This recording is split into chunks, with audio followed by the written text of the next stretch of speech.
دوایەوەی ڕۆژی 19/9/2010 میدیای فەرمی تورکیا بڵاوی کردەوە کە حکوومەتی وڵاتە بڕیاری داوە مەرجەکانی وەرگرتنی ڕەگەزنامەی تورکیا بۆ خەڵکی بیانی ئاسان بکە وەکو پێشتر نەیهێڵێتەوە لە هەموو وڵاتانی جیهانەوە خواستی بەدەستهێنانی ڕەگەزنامە و پاسپۆرتی ئەو وڵاتە ڕووی لە زیادبوون کرد.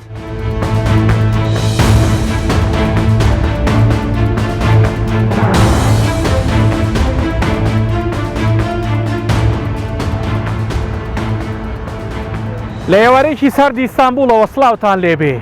ئەمجارە لە بن کۆڵدا بەدەوی بابەتێکی دیکەی گرنگدا دەگەڕێن ئەویش پرسی وەرگرتنی ڕەگەزنامە و پاسپۆرتی ئەم وڵاتەیە. لە ماوەی 4 ساڵی ڕابردوودا بەشێک لە بیانیەکان لە نێویاندا هاوڵاتیانی عێراق و هەرێمی کوردستانیش بەهۆی کڕینی مڵکێک بە 25 دەفتەر دۆلار توانیویانە ڕەگەزنامە و پاسپۆرتی ئەم وڵاتە بەدەست بێنن. هەندێکیان فێڵیان لێکراوە نزیکەی 500 کەس وەگەوتێ قۆڵیان بڕاوە پاریان لێ وەرگرتوون بەبێەوەی پاسپۆرتیان پێ بدەن. لەسەرم بابەتە بن کۆڵکاریەکەین بە تایبەتی هەندێک لە حیزبە ناڕازیەکان لەم وڵاتەدا دەڵێن نابێ بەو جۆرە پاسپۆرت و ڕەگەزنامە بدرێت بە هاوڵاتیانی بیانی و سەرنجی جۆراوجۆریان هەیە. لەسەرم بابەتە بن کۆڵکارێکی گرنگە جامەدەین لەگەڵمان بن. هەرزانکردنی نرخی ڕەگەزنامەی تورکیاش وەک هەوڵێک دانرا کە لەلایەن حکوومەتی ئەو وڵاتەوە بۆ بژانەوەی یابووری تورکیا و بەرزکردنەوەی بەهای دراوی وڵات دانرێت. بەڵام ڕۆژ لە دوای ڕۆژ هەڵاوسانی یابووری لەو وڵاتە ڕوو لە زیادبوون دەکات.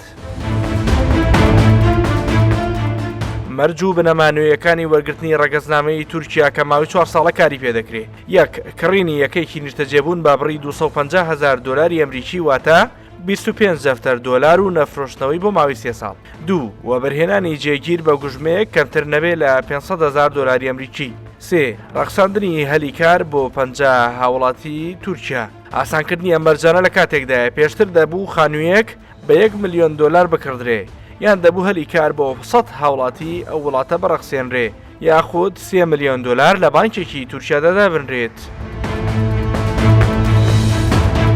هەڵبەتە من لێرە وەبەرهێنەرێک لەگەڵ مایە خۆی لە هەولێرە وەبەرهێنانەکات و بێگومان هەڵگری ڕەگەزنامە و پاسپۆرتی تورکیشە کە لە ماوەی ڕابردوو بە ڕێگەی یاساییەکەی خۆی دەریهێناوە بەڵام پێی باش نەبووکەوە بە هیچ جۆرەك دەموچاویان دەربکەوێت و تەنانەت ڕێککەوتون لەسەرەوەی کە من دەنگیشیە گۆڕم بە سوپاسەوە بۆ بەشداریت. ئەگەر پێم بڵێ بۆ بابەوە دەست پێ بکەم بۆچی نەویست ڕاستەخۆ ڕوبەڕووی کامێرا قسە بکەیت و بۆم باسکەی کە چۆن ڕەگەزنامە و پاسپۆرتی تورکیتان دەرهێنا بە چ ئامانجێک بوو؟ سەرەتا بەناوی خۆی گەورەم هێوان زۆر سوپاسی جەنابەت دەکەم بۆ فورسەتە. سەبار بە پرسیاری جەنابەت کە لە بەس من بدونیتەوە لەبەرەوەی ستا زۆر شتێ لە خۆمان خۆینەوەی هەڵە بۆ دەکرێت و ئەم بابەت شتێکە لە بابەتە نوێیەکانی ئێستا کە فەرقەکەی لەوانەیە ئەتاسەر زۆر دامێریە خەڵکەکەی ترساوە لە فێرکردنی فوتوفێر و شتووە و بەرەسەنان ڕەگەزنامەی تورکی لە زۆر خەڵکەیە خۆینەوەی جیازی بۆکە ئیتر هەرە بە هۆکارانە نەمویست مەبەستت ئیرهابە فکرەکەیە وەکو بەرهێنەرێک لێرانە احتیمال لە لای خۆمان بەدەستهێنانی ڤیزەرە بۆ چەند وڵاتێک هەتا ئاسی قورس بێت مەسەرمێک لەوانە یابانە وڵاتی ترە بەڵام کەم خاوەنی ڕەگەزنامە تورکیمە زۆر باسەکەم سەردانی یابان بکەم بێت ڤیزا چەندە هەوڵاتە تا هەفتاوە لێتەوەم سەردانی بکەم یعنی لە ڕووی بازرگانی و لە ڕووی شوکاری ئابووری زۆر یارمەتی دەرە لە بۆ من. کۆمەڵی کۆمپانیا ئێستا وەکو ڕێخەر کە راسانی بۆ وەرگرتنی پاسپۆرت دەکەن سەردانی یەکێک لەو کۆمپانیایانە دەکەم کە بەشێکی زۆری خاوەن سامان و خاوەنکارانی کورد لێرەوە پاسپۆرتی ئەم وڵاتەیان دەرکردووە. بەو زانیاریانە ئاشنا دەبمکەوە لە تورکیا و لە ماوەی تەنیا 6 مانگدا 450 کەس فێڵیان لێکراوە بە پارەی کەم و بەدەر لە یاسا پاسپۆرت و ڕەگەزنامەیان بۆ کراوە بۆیە ڕەگەزنامە و پاسپۆرتیان وەرگیرایەوە و قەدەغی سەفەریش لەسەر پاسپۆرتی یەکەمیشیان درا بۆ ئەو وڵاتە. بە تایبەت دوای هاتنی ئەم قەرارە بە ڕێژێکی زۆر منەتەوە بگم هاوڵاتیانی شەرقی ئەوسەط بەعام بەڵام بەپێی ئەوی ستاتستیکانی کە لە بەردەسایە ماوەی 3 ساڵە هاوڵاتی عراقی بە پلەی یەکەم دوای ئەوە هاوڵاتی ئێرانی هاوڵاتی ئەفغانی ئوردونی ڕۆسی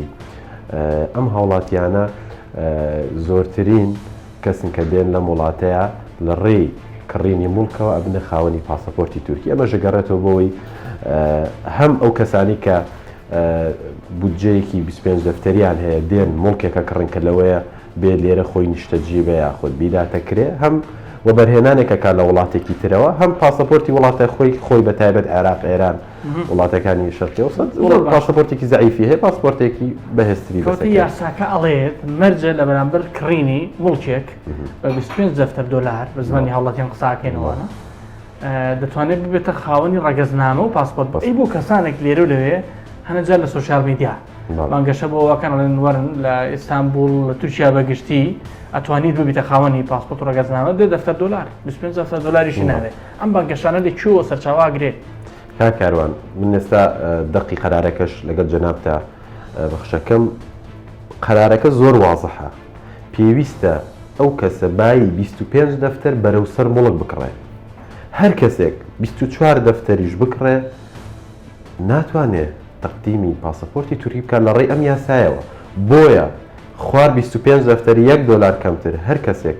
وەسڵەکەی 25 دەفتەری پێ نەبێت تاپۆکەی نەنووسرابێ 25 دەفتەر بە هەموو شێوێک نایاسایی ئەگەر 2 ساڵی تریش بێ هەر ڕەفزە بێتەوە پاسەپۆرتە بۆ ڕێگەیەوە پارەی کەسانێک خوراوە بێگومان باسەکرێت کەسانێک قۆڵیان بڕابێت پارێکیان دابێت بەڵێ بێگومان ئێمە لە بە حکمیەوەی لە بازاڕەکەی پێش 6 مانگ 450 کەس هەڵەنەبم کە دوای ساڵێک لە وەرگرتنی پاسەپۆرت دەرکەوت ئەم کەسانە دەفتەریان داوە بەڵام شەریکەی فرۆشیار زیادی پیشان ناوە کاتێک دەوڵەت بەمەیزانی ئەو 450 کەسە هەم پاسەپۆرت و ڕەگەزنامەکەیان ئیلغا بۆیەوە هەم منعی دخول بۆ تورکیا لەسەر پاسەپۆرتەکانیان درا بۆیە پارەکەش ڕۆی پاسەپۆرتەکەشیان لێوەرگیرایەوە وەزائیدەن منعی دخولی تورکیاشیان لێکرا لەوەی ئەو کەسە تیجارەتی هەبێ لێرە لەو کەسە بۆیە ئەو کەسانی لێرە کە کار ئاسانەکەکەن زۆر گرنگە کەسانی جێمتمانە بن و کارەکە بە یاسایی پێن یاساکە 25 دەفتەرە خوار 25 دەفتەر بە هیچ شێوەیەک یاسایی نییە هەموو کەس لێی بە دوور بێت کەسانێکەن لەناو ئیستانبوڵەیە من بینی و من یان بە تەلەفۆن قسەمان لەگەڵ کردوون خاوەنی ڕەگەزنامەکەن کاری پێوەکەن وە بەرهێنەرن کاسبن بەڵام نایەنەوێ دەربکەون مەسەلە چی ئەوان لە چی زۆر حەزەرەکەن ئەوەی ئێوە دەزانن بەڵێ بێگومان ئێمە لە بواری ڕەگەزنامە و ئەوەیە سە وڵاتانی تر هەیە بەبێ ناوهێنان کە وڵاتانی دەوڵەتی کاریبی کە خەڵک دێ بە پاسەپۆرتەکەەوە تەسویرەکرێ چوون بۆ ئەم وڵات ینی بەڵام بۆ پاسەپۆرتی تورکیا و کێشەیەمانێ سەراحەت ینی ئەو کەسانی کە پاسەپۆرتی تورکی وەرەگرن حەز ناکەن خەڵک بزانێت ئەمە گەڕێتەوە بۆ هەندێک هۆکاری سیاسی لە ناوخۆی وڵات یاخود دەرەوە یان من وەکو شخصی خۆم پێم وایە ئیرهابێکی فکری هەیە لە هەندێک بوارە دژی تورکیا دوجار و کەسی کە دێوە بەرهێنەرێک لێرە شتێک ئەکڕێ یاخود دێوە بەرهێنانەکە شتێکی تایبەت نییە بەو کەسەوە پێش هاتنی قەرارەکە لە مانگین و 1 میلیۆن دلار بوو هەر کەسێک بیویستە بێتە هاوڵاتی تورکی پێویست و 1 میلیۆن دلار بۆ بەرهێنەر بکەن بۆیە بە شێوەیەکی گشتی لە ئێستا بە تایبەت ئەحزابی معارەزە و هەندێک خەڵک بێگومان من ناڵە هەموو خەڵکی تورکیا بەڵام شارعی تورکی بەعام ینی خەڵک پێی وایان پارەیەکەمە هیچ نەبێ ببێتە 500,000 دلار یاخود بەرەو سەر و دەوڵەتیش سەراحەت لە ماوەی 1 ساڵی ڕابردووە هەندێک ڕێکاری تازەی هێناوە کە ناڵین قورستری کردووە بەڵام هەندێ وای کردووە کە ڕێکارەکان زۆرتری پێ بچێ و ڕۆتین تۆزێک زیاتر بووە.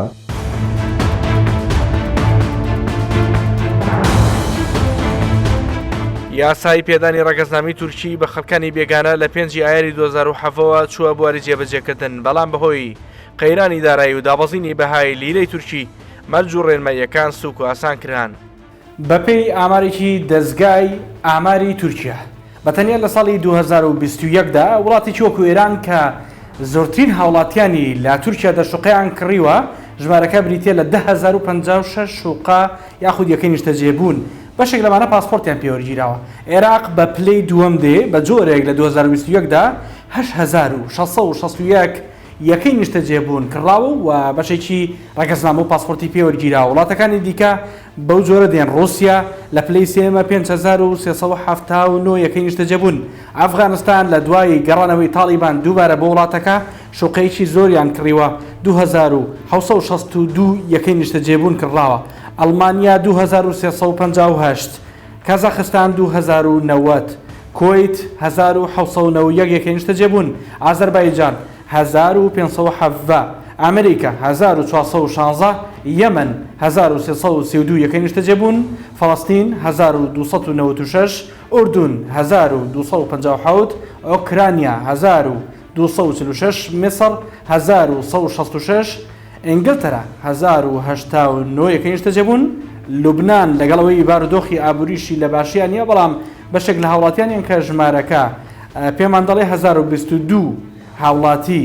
ئەو وڵاتە هاتوون لە تورکایە یەکەی نیشتەجێبوونیان کڕیوە. چینیش لە پلەیەکی تریە بە 963، پاکستان 962، بێگومان کۆمەڵێک وڵاتی دیکەش یەکەی نیشتەجێبوونیان لە تورکیا کڕیوە. هەندێکیان توانیویانە ڕێگەزنامە و پاسپۆرتیشی پێ بەدەست بهێنن کە یاسایان وڵاتە دەڵێت 25 دەفتەر دۆلار بدەیت بۆ یەکەیەکی نیشتەجێبوون دەتوانی ببیتە خاوەنی ڕێگەزنامە و پاسپۆرت لە وڵاتە. سلام وقتتون بخیر. بله همونجور که میدونین ایرانیا یکی از سلااوم هەیە و لە خێری خۆشیدا بن. بەڵێ هەروەکو ئەوەی دەیڵێن ئێرانیەکان لێرە بە ڕێژەیەکی زۆر یەکی نیشتەجێبوون دەکردن و دەبنە خاوەنی ڕێگەزنامە. بە تایبەتی ئێرانیەکان حەزیان لەو پرۆژانەیە کەوا لەسەر ڕۆخی دەریان. خۆشتان دەزانن کەوا ئێرانەکان عاشقی دەریان و باشترین پرۆژەکان لای ئەوان دەریایە. بەشێکی زۆریان یەکەی نیشتەجێبوونی 3 بۆ 4 ژووری دەکردن و چەندێک ڕووەکەی جوانتر بێت بۆ ئەوان باشترە. و ویدیوی خیلی جالبی داره، بازدید خیلی بیشتر داره پروژه. بەتەنیا تورکیا نیە ڕێگەزنامە و پاسپۆرت دەدا بە کەسانی بیانی، بەڵکو بە پێی ڕیزبەندی دە وڵات باز دەکەین کە بە گوێرەی بڕیوە بەرهێنان بۆ بەدەستێنانی وڵاتی نامە دەتوانن ببنە خاوەنی پاسپۆرت بەم شێوەیە. یەک نەمسا 23 ملیۆن دۆلاری دەوێت، 2 قوبڕۆس 2 ملیۆن و 375,000 دلار، 3 ماڵتا 1 ملیۆن و 65,000 دلار، 4 تورکیا 250,000 دلار بە کڕینی مڵکێک، 5 ڤانواتۆ 226,500 دلار، 6 گرینادا 208,360 دلار، 7 سان کیتس و نێویس 150,000 دلار، 8 سان لویسیا 100,000 دلار، 9 دۆمینیکا 100,000 دلار، 10 ئەنتیگوا و باربۆدا 100,000 دلار. لە پێشتر مەلایەسین وتەبێژی یەکێتی و بەرهێنەران لە گەفتوگۆیەکدا بۆ بەرنامەی بنکۆڵ ئاماژەیەکی بەوەدا بوو کە لە هەردوو ساڵی 2015 و 16دا لە تورکیا نزیکی 125,000 یەکەی نیشتەجێبوون بە هاوڵاتیانی هەرێمی کوردستان و عێراق فرۆشراوە. ئەگەر تێکڕای هەر خانوویەک بە 10,000 دلار دانرابێ ئەوە 12 ملیار و 500 ملیۆن دلار لەو دوو ساڵەدا بۆ تورکیا گواستراوەتەوە. ئەوە کەمترین نرخە بۆ ئەو لێکدانەوەیە دەستنیشان کراوە و زۆر کەس هەبوون بە ملیۆن دلار خانووی لە تورکیا کڕیوە. بە گوتەی یاسین مەحموود یەکێک لە وەزارەتەکانی تورکیا بە فەرمی ئاماژەی بە 7 ملیار و 500 ملیۆن دلاری عێراق کردووە کە بۆ ئەو مەبەستە بۆ تورکیا گواستراوەتەوە. خاوەنکارێکی خەڵکی باشووری کوردستان دەبینم کە خاوەنی چەندین کارگە و شۆڕوومی شمەکی ناوماڵن. نزیکەی 80 هەلەیکاری لە عێراق و کوردستان و تورکیادا ڕەخساندووە. ئەو ئێستا سەرقاڵی دەرێنانی ڕێگەزنامە و پاسپۆرتی دووەمە لە تورکیا. دەڵێ هۆکارەکەی بۆ لاوازی پاسپۆرتی عێراقی دەگەڕێنێتەوە. بیرمان لەوە کردەوە کە ببینە هەڵگری پاسپۆرتی تورکی کە کارە ئاسانیشی تاوەمان بۆ ئەکات بۆ سەردانیکردن بۆ دەروی وڵات. هەرچەندە بە پێزانێریەکان پاسپۆرتەکە پاسپۆرتێکی ناوەندیە، یعنی لە ڕووی قووەتەوە بەڵێ بە دڵنیاییەوە، ینی زیاتر لە 100 وڵات دەتوانێت زیاتر تقریبا 100 بۆ 110 وڵاتی دنیا توانی سەفەر بکەیت. بەڵام لە هەمان کاتا کاراسانێکی زۆرە بۆ کرێ بۆ کەسانی کە خاوەنکارن لە تورکیایە. وەکوچی ینی کاراسانەکانیان لەوەی کە مەسەلەن ئەتوانیت خاوەنکار لە تورکیادا کە حسابی بانکی دروست بێەوە کارێکانی هەمووی بە شێوەیەکی نظامی ئەنجام بدات. لە کاتی داواکردنی ویزی هەر وڵاتێکدا زۆر ئاسانکاری بۆ کرێت. یەکێک لە هەرە کێشە گەورەکان کە ئێمە زۆر کار ڕێنمایی هاوڵاتیانی عێراقی بە تایبەتیەکەین لەبەرەوەی بەرکەوتنمان لەگەڵ هاوڵاتیانی عێراق زیاتر لە 4 شاری عێراق ئۆفیسمانەیە هەموو کات بەوە ینی ڕێنماییانەکەین کە زۆر ئاگاداری ئەوە بن لە کاتی مامەڵەکردن لەگەڵ تورکیادا چونکە ئێمە نمونەیەک بۆ جەنابە باسکەم کەسێک لە عێراقەوە بڕیاری بڕیاری کڕینی شوقە و یەکەی نیشتەجێبوونی یابوو لە تورکیا لە ڕێگەی کۆمەڵی پەیجەوە قسەی کردبوو کۆمەڵێ شوقیان بۆ عرض کردبوو کە سەردانی تورکیای کرد طبعاً سعرێکی زۆر مغریان پێوت بوو بەڵام کە هاتە لای ئێمە قسەمان لەکردن لەگەڵ شەریکە ڕاستەوخۆ لە بەروی شەریکەکەی ئێمە شەریکەیەکی تورکیە و مسجلە لە تورکیا لە غورفە تیجاری تورکیادا یەکسەر ئێمان ئاگادار کرد وتیان ئەو شوقانە خەلەلیان هەیە ئەو شوقانە لە دوای تەواوبوون ناکرێ بە ناوتانەوە بەڵام ئەو کەسی کە لە عێراقەوە پەیوەندیەکە لە وڵاتیشکەوە پەیوەندیەکە ئەو کۆمپانیانە لە پێناوی مەسلحەتی کۆمیسیۆنی خۆیانە یەک بڕەپارێک لە وەرەگرێت بەڵام کە مەشروعەکە تەواو ئەبێ دوای ساڵێکدا 2 ساڵی تر لە کاتی ئیستیلامی پرۆژەکەیە تووشی کێشەی زۆر گەورە بن کە ناکرێ بە ناوێ و لێرەش تەنها ئەو نییە کۆمەڵی خەڵکی زۆرن لەو مۆزوع مۆزوع کاکرێتە محکەمەوە چەند ساڵێکی دوور لێش دەخایێنێت فێڵ لە خۆتان نەکراوە ئێمە بەس حکمی ئەوەی کە لە هاتوونێتە تورکیا ساڵێک دیراسەی وەزعەکەمان کردووە ساڵێک هیچ کارێکمان نەکردووە لە تورکیادا تا بە تەواوی یعنی ساڵێک لە تورکیادا ماوینێتەوە تەنها وەزعی تورکیا هەم لە ڕووی قانونیەوە هەم لە ڕووی شێوازی کارکردن و ناسینی ئەم وڵاتە و بە تایبەتی ئیستانبول کە شارێکی 20 میلیۆن کەسیە کارکردن زۆر قورسە. تەنیا هاوڵاتیانی هەردوو وڵاتی ئەرمینیا و سووریا ناتوانن لە تورکیادا مۆڵک بکڕن ئەوەیش بەهۆی پێشینەیەکی مێژووی دێرینەوەیە ئەوە ببنە خاوەنی ڕەگەزنامە لە وڵاتە. جولیا خەڵکی حەلەبی سووریایە خێزانەکەی لە ئەڵمانیایە خۆشی ئێستا لە تورکیا کار لە یەکەکانی نیشتەجێبووندا دەکات لەگەڵ پیشاندانی یەکەیەکی نیشتەجێبوون لەسەر دەریا کە نرخەکەی وەک خۆی باسیەکات 4 ملیۆن دۆلارە باسی ئەو پرسەم بۆ دەکات. بالنسبة للسوريين لهم وضع خاص السوري ممنوع يتملك في تركيا دەرباری سووریەکانەوە دۆخێکی تایبەتە کە ناتوانن ببنە خاوەنی مۆڵک لە وڵاتە تەنها لەو دۆخەدا نەبێت کەوا لە بنەڕەتدا ڕەگەزنامەی وڵاتەکەیان هەبێت بەڵام سەبارەت بە تەواوی بیانیەکانی دیکە هەموو مافێکیان هەیە بۆ مڵککڕین و مافی ڕەگەزنامە و پاسپۆرت ئەوەش چیرۆکێکی کۆن و مێژووی هەیە. جنسية تركيا تمام.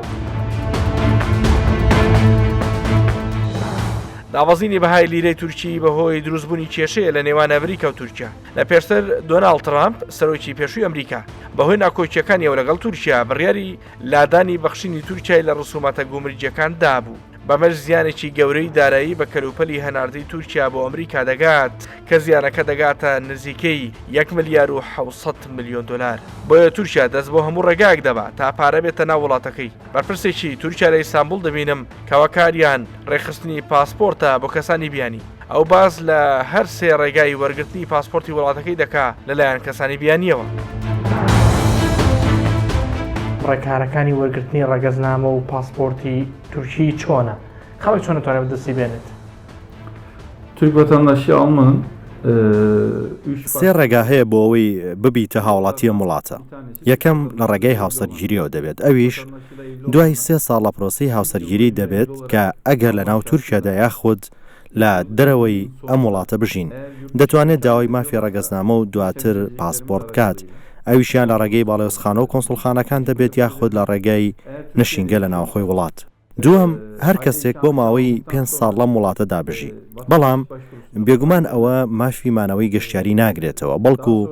لە هەردوو ڕێگەی مانەوە وەکو قوتابی یاخود مانەوە لە ڕێگەی کڕینی یەکەی نیشتەجێبوون دەبێت یاخود لە ڕێگای مافی مانەوە بۆ کارکردن لە تورکیا مابێتەوە. بەڵام لێرە مەرجەکە ئەوەیە کەوا لە 250 ڕۆژ زیاتر لە دەروی تورکیا نەبوو بێت و لە وڵاتەکەدا ژیا بێت. سێم ڕێگا ڕێگایکی تایبەتە ئەمیش بە 2 ڕێگا دەبێت جۆرێکیان دەوڵەت خۆی کەسێکی پێ باش بێت بۆ نمونە وەرزشکارێک هونەرمەند و ڕۆشنبیر بێت ئەوە لە دەسەڵاتەکانی سەرۆک کۆمار و وەزیری ناوخۆیە پاسپۆرتی تورکی بداتێ. بەڵام ڕێگای دووەمی تایبەت بریتیە لە بەدەستێنانی پاسپۆرت لە ڕێگای وەبەرهێنانەوە. هەر کەسێک بابڕی 250,000 دلار یەکەیەکی نیشتەجێبوون بکرێت و بۆ ماوەی 3 ساڵیش ناتوانێت بیفرۆشێتەوە یان 50 دەفتەر دلار لە بانک دابنێت و ڕای نەکێشێت بێگومان دەتوانێت ببنە خاوەن پاسپۆرتی تورکی. پارێزەرێکی ڕاوێژکاری کورد کەوا لە ئیستانبول کار دەکات دەبینم تا ئەم ساتە کۆمەڵی کەیسی تایبەت بە ساختەکاری بۆ دەرێنانی ڕەگەزنامە و پاسپۆرت ڕووی تێکردووە. ئەو لەگەڵەوەی پێی ناخۆشە پارەی هەرێمی کوردستان بێتە وڵاتێکی وەکو تورکیا لە هەمان کاتدا ئەوەش ئاشکرا دەکات کەوا ناوبەناو بەرپرسانی پەیوەندیدار بە ڕێگەزنامە و پاسپۆرت و تاپۆ دەگۆڕێن چونکە گەندەڵی لە کارەکاندا دەکەن و لەگەڵ هەندێک کەس و کۆمپانیا دەستێک هەڵدەکەن. گرێبەستی وەهمی زۆر کرا بەداخەوە هەڵخەڵەتاندن کرا من وەکو کوردێک زۆرم پێ ناخۆشە پارەی وڵاتی من بێتە ئێرە بەڕاستی پاسپۆرتی تورکی هێزەکی مامناوەندی هەیە ڕاستە لە وڵاتانی دنیا وە بزانام 208 وڵاتە گەر فاتیکان و فلستینی حساب بکەین لەوانەیە بە ڤیزە و بێ ڤیزە و بە هەمووی دەتوانی وە بزانام 170 وڵات ڤیزەی پێوەرگری بە پاسپۆرتی تورکی خراپ نییە مامناوەندە قوتێکی مامناوەندی هەیە بەڵام وا بە قوت نییە وەکو وڵاتانی دی زۆر پاسپۆرتی ئەوروپیە 190 وڵات 185 وڵات دەتوانی ڤیزەی پێوەرگری بەڵام زۆر کەس بە خەیاڵی ئەوە دێ دەڵێ پێدەچمە ئەوروپایان ڤیزەی شنگنی پێوەردەگرم بەڕاستی وەرگرتنی ڤیزەی شنگنیان ئەمریکا بە پاسپۆرتی تورکی زۆر سەختە و مەرجەکانیشی و ئاسان نین زۆر باشە لەو چیرۆکانی ڕووی کردوتە جەنابەت کەسانێک فێڵیان لێکراوە نمونەم پێ بڵێ چیت بۆ کردووە کاروان خەڵکم بینیوە هێنداوە لە کۆڵانێک شوقەیەکی لە تابقی خوارەوە پێنیشانداوە پێیان گوتو ئەوە عقدی 5 ساڵی هەیە عقدەکەش بە پارێکی زۆری پێگوتەوە مەسەن عقد لەگەڵ شەریکەی ڤۆدافۆنی هەیە عقدی کرێی هەیە ئەگەر قیمەتی مەسەلەن 700,000 لیرە بووبی داوای 4 ملیۆن لیرەیان کردووە بەس لە بۆ ئەوەی گوتیان گرێبەستی 5 ساڵی هەیە لە کاتێکدا گرێبەستەکە خۆشی وامە لە بینی خۆیانە گرێبەستەکەش ئەسڵ و ئەساسی نییە ئەو تێ زۆر سووریەکان ئەماکەن بەڵێ تورکیش سووری و تورک بڵێ ڕاستە ینی بەداخێکی زۆرەوە خەڵکەکی زۆر بە ناوی گرێبەستی 5 ساڵە هاتیە یان خەڵکێک هاتیە پێیان گوتی ئێمە وەرە بە دەدەفتەر بکڕە یعنی 100,000 دلار ئێمە بۆ دەکەینە 250,000 دلار ڕەگەزنامەی پێوەردەگری ساختە بۆ یەکەم 250,000 بەڵێ ئەوە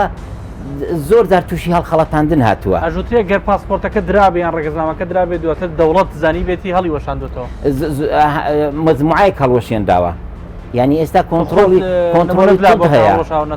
بەڵێ کە لە 2019 مەزموع هەڵوێشتێنداوە کۆنتترۆلی تند ئێستا هەیە لەو مەسەلە تکایە ئاگادار بن بەو ناوە ینی حەز دەکەم هاوڵاتیانی ئێمە نێن ینی و بە ناوی گرێبەستی 5 ساڵش هەتا بکرێ خانوبەرە و شوقە و مڵک نەکڕن لەبەرەوەی زۆربەی هەڵخەڵەتاندنە و مەسەلەی گرێبەستی 5 ساڵە کولتورێکی ئەوروپی بوو هات بۆ ئیمارات لە ئیماراتەوە هاوردەی تورکیا کرا بەڕاستی تەنیا بۆ هەڵخەڵەتاندنە یعنی حەز دەکەم هاوڵاتیانی خۆشەویستی کوردستان و عراق ئاگادار بن لەو مەسەلەیە چونە دەرەوەی سەرمایە دوو ئاڕاستی هەیە ئەگەر وەبەرهێنەرێکی ناوخۆی لە دەرەوە وەبەرهێنان بکات پرۆژەیان کارگەیەکی هەبێ ئەوە دوجار لە ڕووی ئابوووریەوە بۆ کوردستانیش قازانجە چونکە داهاتەکەی بۆ هەرێم دەگەڕێتەوە بەڵام ئەگەر چونە دەرەوەی سەرمایە تەنیا بۆ کڕینی خان و vێلا و شوقە و خۆشگوزەرانی بێ ئەو کاتە مەترسیدارە چونکە لەلایەک سەرمایەکە لە وڵات چۆتە دەرەوە لەلایەکی تر ئەو هاوڵاتیە هیچ سوودێکی بۆ کوردستان نابێ چونکە ئەگەر گریمانی ئەوە بکرێت لەوێ بژیت هەر دەبێ سوود لە داهاتەکەی کوردستانی وەربگرێ و لەوێ خەرجی بکە. Türkiye'de emlak piyasası her geçen yıl büyüyerek ve arttı. لە ئێستادا بازار یەکەی نیشتەجێبوون تەواو لە بەرزبوونەوەیە و لە سەدا هەفتای بازارەکەش بیانیە تەنیا لە سەداسی لە هاوڵاتیانی تورکی پێک دێت. زیاتر لە کام وڵاتەوە خەڵک دێتە ئێرە بۆ ئەوەی مڵک بکڕێت یعنی چه وڵاتێکە؟ Türkiye'de İran, Irak, Rusya, Afganistan ve Kazakistan وڵاتەکانی ئێران، عێراق، رووسیا و ئەفغانستان و کازاغستان دێن. 5 یەکەمین وڵاتن کەوا مڵک دەکڕن. Bütün ülkelerden yabancı yatırımcılar Türkiye'ye yatırımlarını sağlıyorlar. هاوڵاتیانی عێراقی و هەرێمی کوردستان سیاسەت چۆنن بۆ ئەوەی کە بێن لێرە شوقە بکڕن؟ Iraklı yatırımcılar هاوڵاتیانی عێراقی بەشێکی زۆری لەبەر مەسەلەی ڕەگەزنامە و پاسپۆرت مڵک دەکڕن. هەرچەندە هەندێکیان بێ ئەو مەبەستەش هەر مڵک دەکڕن. زیاتر شوقەی 1 تا 3 ژووری لەلایەن هاوڵاتیانی عێراقی خواستی لەسرە. بابوونی پاسپۆرتی عێراق دەتوانرێ بەبێ ڤیزا بۆ 28 وڵاتی دنیا گەشت بکرێت بەڵام پاسپۆرتی وڵاتێکی وەکو تورکیا دەتوانرێ بۆ نزیکەی 100 وڵاتی دنیا گەشتی پێ بکرێت.